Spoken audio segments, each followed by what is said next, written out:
Hi and welcome back to the Girl Gone London channel. If you're new here, my name is Kaylin. I'm a dual UK and US citizen, and today we are deep diving into something super quirky the Brits do: crochet postbox toppers.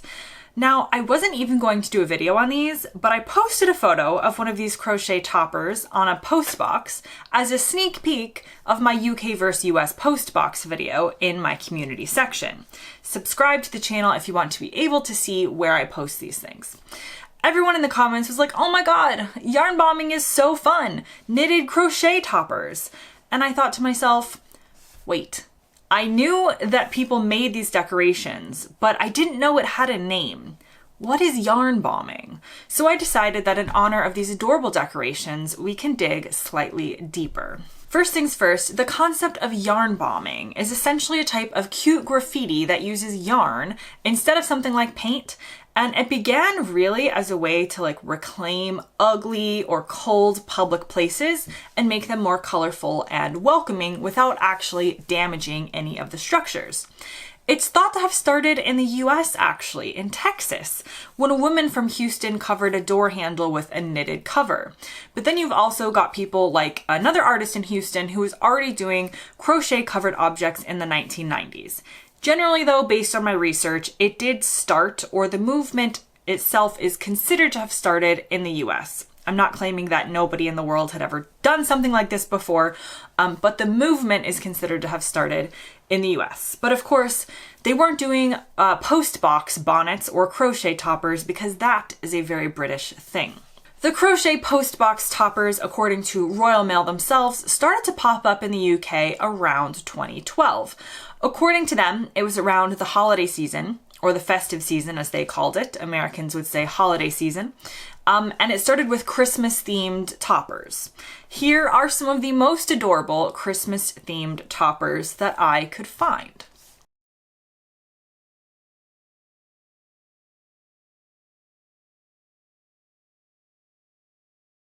Then it started moving into other important times of the year, like Easter, with Easter or spring-themed toppers. And then, years later, in the pandemic, when everyone was home learning how to crochet, the trend got even bigger. And suddenly, postbox toppers, say that 10 times fast, were dotting up everywhere.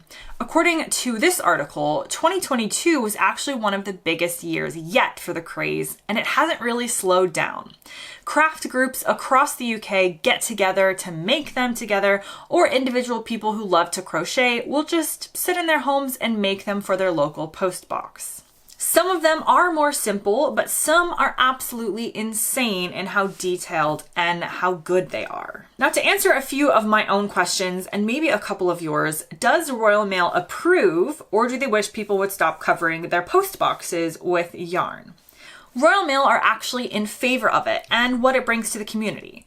They ask, of course, that nothing is done to permanently alter the postbox, and also that nothing obstructs the slot for the mail or the postman from collecting the mail, but as long as the designs are fun and cute and not making some controversial political or social statement, they're totally on board with it, which is a very British thing, I feel, because I cannot imagine USPS feeling the same way if people were to put toppers on top of United States mail collection boxes. Now, another question I had was, does anyone ever steal the toppers? These things are not permanently affixed to the post boxes. They can be easily taken off.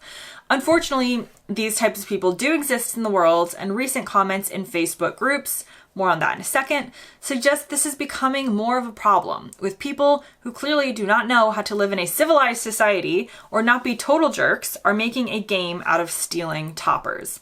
But overall, it's not so rampant of a problem that it's not worth doing them. Plenty are in small villages or rural areas that see very little crime, including postbox topper theft, and in the others, well, they just put a new topper on because you can't let the bad guys win. Now on to the Facebook groups. There are quite a few groups dedicated to this pillar box crochet madness, including the UK Postbox Toppers and More group, which has over 81,000 members. People post and share about the ones they've seen or the ones they've put up themselves, and it's basically the most wholesome thing I've seen, I would say all year, but it hasn't been that long of a year yet, so within the past 365 days. Another point. Well, I did say that typically these toppers are neutral in their statements, i.e. they're mostly just cute scenes.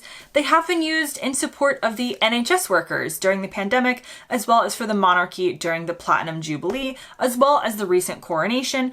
But these are generally well-respected and accepted things to celebrate in the UK and were quite topical and temporary displays. Other names for the people who crochet these toppers include yarn bombers, as well as woolly delinquents. Now that brings me to the end of this video. This was a little bit of a short one, but I thought there's some more we could say about crochet postbox toppers. I hope you've learned something new about this fun part of British culture.